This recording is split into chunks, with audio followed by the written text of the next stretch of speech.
Assalamualaikum warahmatullahi wabarakatuh. Nama saya Arsa Putra dari golongan A. Saya dari jurusan Manajemen Bisnis Unggas akan mempresentasikan pengaruh jenis dan waktu pemberian langsung terhadap performa pertumbuhan dan produksi ayam broiler. Pengaruh jenis dan waktu pemberian langsung terhadap performa pertumbuhan dan produksi ayam broiler.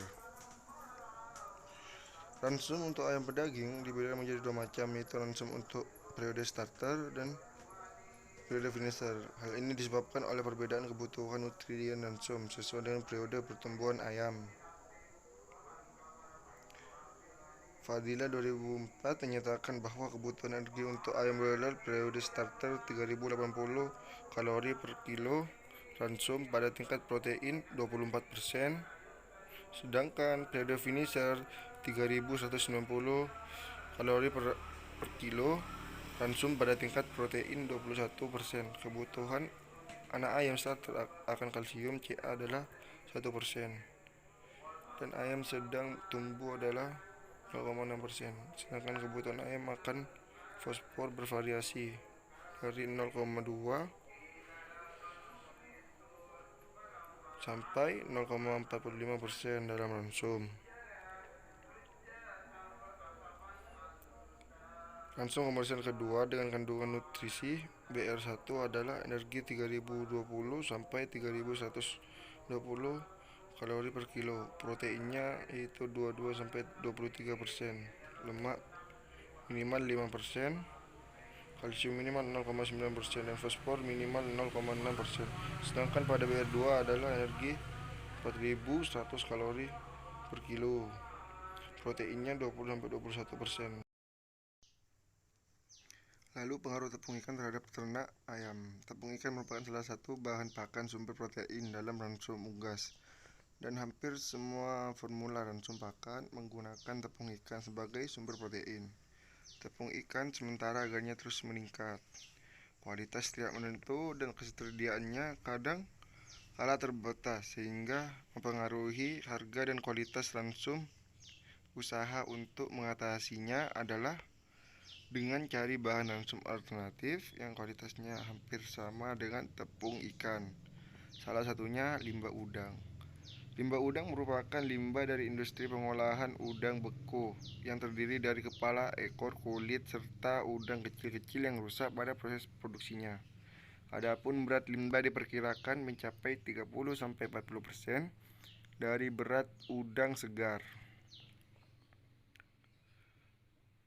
Pemanfaatan limbah udang sebagai bahan ransum ternak didasari beberapa keunggulan, diantaranya produksinya cukup besar dan kandungan nutrisinya tidak berbeda jauh dengan tepung ikan. Data Badan Pusat Statistik, produksi limbah udang adalah sekitar 44,2 ribu ton setiap tahun. Data Badan Pusat Statistik Kabupaten Tanjung Jabung, volumenya terus meningkat lebih kurang 14% per tahun, sejalan dengan meningkatnya produksi udang dan ekspor udang beku olahan. Jika dilihat dari segi nutrisinya, ternyata kandungan nutrisi limbah udang hampir menyamai tepung ikan, sehingga limbah ini mempunyai posisi untuk dimanfaatkan sebagai bahan penyusun ransum unggas sebagai pengganti tepung ikan. Erwan dan Resmi pada tahun 2004 melaporkan bahwa limbah udang mempunyai kandungan nutrisi yang cukup tinggi dan hampir menyamai kandungan nutrisi tepung ikan, yaitu dengan kandungan protein 46,20%, lemak kasar 4,20%. Serat Jurnal Ilmiah Ilmu Peternakan Agustus pada tahun 2008. Performa ayam pedaging yang diberi ransum mengandung silase limbah udang sebagai pengganti tepung ikan 136 kasar 16,85%, kalsiumnya 5,72%, fosfor 1,77%, dan Me-nya 2397 kalori per kilo. Adapun kandungan protein kasar 41,56%, serat kasar 10,75%, dan Ca 10,82%. Sedangkan tepung ikan terdiri dari protein kasar 54,40%, serat kasar 3,57%, dan Ca 9,40%. Kandungan zat ini makanannya terutama protein kasar tepung limbah udang sedikit di bawah tepung ikan, tetapi kualitas terutama daya cernanya jauh lebih rendah, yaitu 52%. Lalu pengaruh penyakit snot terhadap ayam ternak. Infeksius coryza atau snot merupakan penyakit pernafasan bagian atas pada unggas, terutama ayam, yang bersifat akut. Penyakit ini telah menyebar luas di seluruh dunia, dan kejadiannya sering pada musim dingin atau udara jelek. Penyebaran penyakit dalam kandungan sangat cepat, baik secara kontak langsung dengan ayam-ayam sakit maupun tidak langsung melalui air minum, udara, dan peralatan yang tercemar.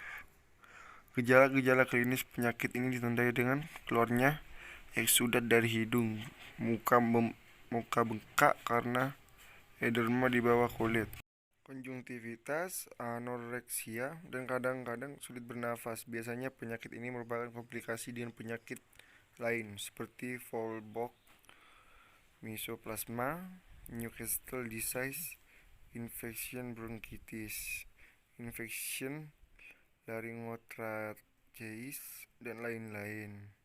Di Indonesia penyakit ini pertama kali dilaporkan oleh Virtesincudit Institute Bogor, yang sekarang dikenal sebagai Balai Penelitian Veteriner Bielefeld.